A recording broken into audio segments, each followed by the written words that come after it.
Thanks for checking out this Web Extra from my interview with Bobby Schilling. Part of our conversation focused on the threat the pandemic could get worse and whether changes in the healthcare system are needed because of the crisis. Here's that discussion. How worried are you about a resurgence of the coronavirus and the threat to public health with businesses opening across the country? So our businesses are still open. We're actually in the process of doing another business in Comanche, Iowa.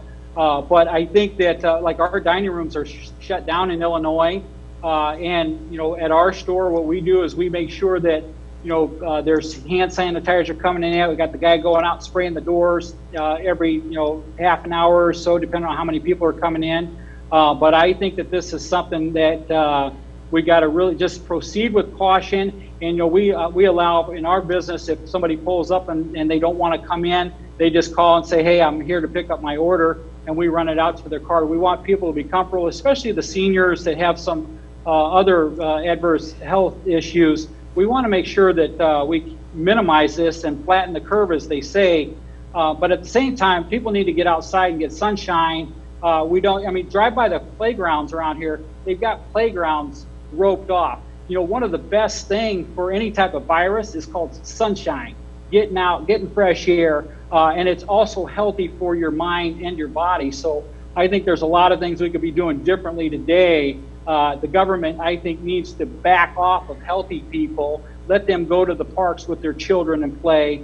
So it's I got a little bit different perspective because viruses tend to once you get out, and our body is God-given things that God has given us in our bodies to fight these things and tear them back down. But when you're huddling people in houses and don't let them outside, I think that makes it even a worse of a problem. Do you worry about a resurgence, though, overall, or no? I really don't. I think that I actually believe I had this virus back in November, and a lot of people I've talked to believe that they had it because they got pretty darn sick. Nobody really knew what it was, but you hope to God it doesn't, but you never know. But I don't think it will. I think right now we need to get the healthy people out, working and protect the vulnerable. If you look at the numbers, they're not. If you look at the overall population of the United States of America, and then you compare that to H1N1 or any flu season, the numbers are pretty much exactly the same as any year, throughout the last 10 years, from what I've seen. You have indicated in the past that healthcare reform is a priority, and certainly one of yours. How much does this crisis indicate more change is needed?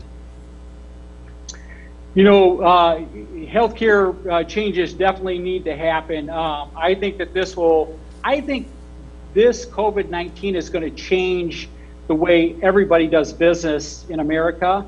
But I think this just kind of shows that, hey, we need to be prepared because there could be another, coronavirus right around the corner. A lot of people are talking about that already. But I think the key thing is being prepared. And I think this was kind of a wake-up call to get people out there. But, one of the things I want to really see when it comes to healthcare, and I've dealt with, just 9 months ago, I had kidney stones. And I went to the local hospital, I won't mention the name, but anyway, they did a CT scan on my midsection of my body. Well, I'm a self-payer because I have a high deductible. Well, what happened was I get a bill, and the bill was for $4,000 for the CT scan.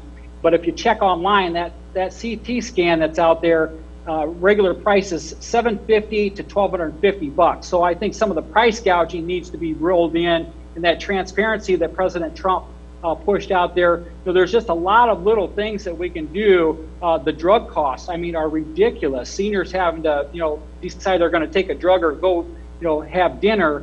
That also needs to be addressed. And I think I'd like to see a lot of these drugs made here in the United States rather than in China and elsewhere. And that transparency issue you mentioned actually even goes back to the Obama administration. Do you believe health care is a right?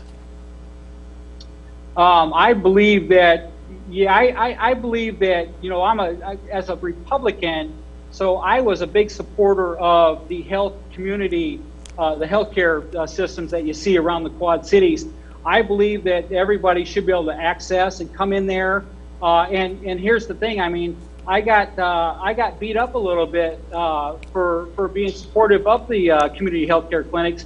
But here's the deal. I look at it as a business type thing, is where if you've got somebody out there that's the least amongst us and can't afford health care, but they can get to the community health care clinic and take care of, say, for example, let's say they've got a toothache and they need a filling, let's fill that thing for $100 versus wait until it's $2,000 to be a root canal. So I'm a supporter of that kind of stuff, because I think that if we can keep people healthy and catch it early on. I also believe that we need to help people that don't have a whole lot of money, and we're seeing it with some of the gas stations out there, is giving them better the quick stars that are out here around the Quad Cities. If you go in there now, these people can go in there and buy really good, nutritious food, whether it's salads or what have you, at the gas station, rather than go get a couple 2 liters of Mountain Dew and a bag of chips. So to me, that's music to my ears. You're talking to a guy that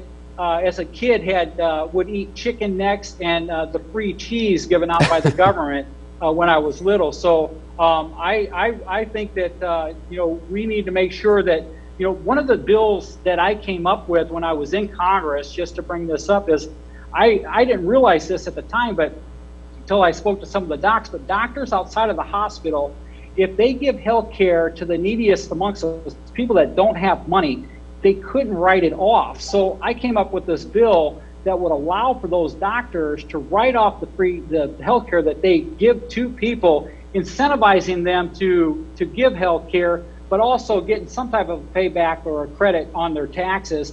And every single doc that I talked to out there said, of course we would do that. A lot of them do, so it would incentivize to give health care to the people that don't have it and really need it.